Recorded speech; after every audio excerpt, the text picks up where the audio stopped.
Yeah, it's a beautiful day today in Oklahoma, and so the line wasn't too bad at our polling place. Took it probably 15, 20 minutes, and just encourage all of Oklahomans to get out and exercise their vote this morning, or their right to vote, and it's going to be great to watch the election results tonight. How's it feel to see so many people in line this early? Oh, it's fantastic. I had a few texts from some of my friends, and their polling places were a little bit longer than mine here, and we've seen the early turnout, the early vote, the absentee vote. It's record numbers, and that's just exciting that we can get out and exercise our right to vote. My son turned 18, and so this is his first time to vote, so it was neat to experience that with him. And then my daughter voted 2 years ago in the election. For me, it was her first time to vote. Governor, how important is the election to our state? You know, I think it's going to be really important. I mean, it's a clear choice nationally on who our president's going to be and the direction they want to take our state. But whoever the president is, we'll work with them, just like in the Trump administration. He worked with Republican governors, Democrat governors. So we're going to be able to work with whoever the president of the United States is. We're going to keep our focus on becoming a top 10 state, regardless of what happens nationally.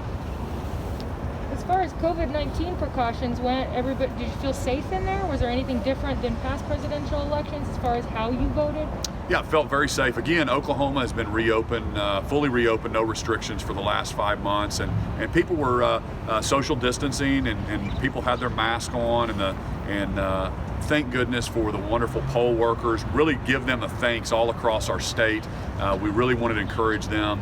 I really prioritized the OG&E's power to make sure that all polling stations had everything that they needed. And so we have had no reports of power outages anywhere in the state of Oklahoma, and just make sure it's easy, simple to vote. We wanted to make sure that was something that was done for Oklahomans. There's a lot of people out there in line, though, that still don't have power, who came out here early this morning and out to early vote a couple days ago. What do you have to say about them and their resiliency, I guess? Yeah, you know, my heart breaks for anybody that's still out of power. We're pushing OG&E, PSO. I know they're working long hours. I've met with the workers, the line workers, and they're working, all night long to try to restore the power.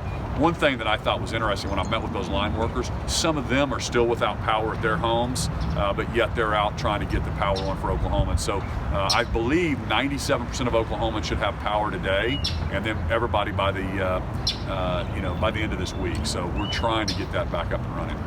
Maybe a message you have for people that just see this early this morning and think, I don't know if I'm going to vote or not. What would you say to them?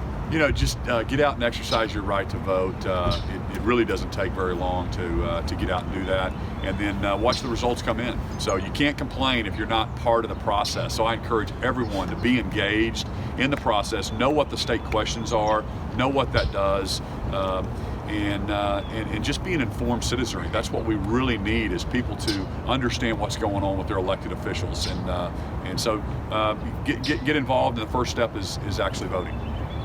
It's a pretty broad question, but are you optimistic for this election day? Optimistic in the fact that it's going to be a fun night to watch all the results come in, and I don't have any kind of predictions right now, and I'm like everybody. I think it's going to be a close race, and nationally, but regardless of the outcome, Oklahoma is going to wake up tomorrow, and I'm going to keep fighting for Oklahomans to become a top 10 state. Are there any specifics that you're hoping our next president will do for Oklahoma citizens? You know, not specifically. We have a great relationship with the current president, his administration. My team has worked very closely with the administration. They've supplied us with everything that we need, from testing supplies to quick approval for saliva testing. And early on in the pandemic, we were trying to get our Thermo Fisher machines approved by the FDA to get more capacity to do testing. So I anticipate working great with whoever's in the White House, and that's what we do as Oklahomans. And we've had calls every single week with the administration, and I'll assume that'll continue with any future pandemic that happens. Do you have, there were some folks who waited in line, 4 or 5 hours to early vote last week. Do you have concerns that maybe the early voting system here in Oklahoma should be changed a little bit so the lines are not as long? You know, I'm looking into that. I mean, the early voting was supposed to relieve some of the pressure off of the in-person days, and it was kind of the opposite. So people that were doing early voting literally had longer lines than the day of the election. So again, we'll look into that. Can we put up more early voting sites?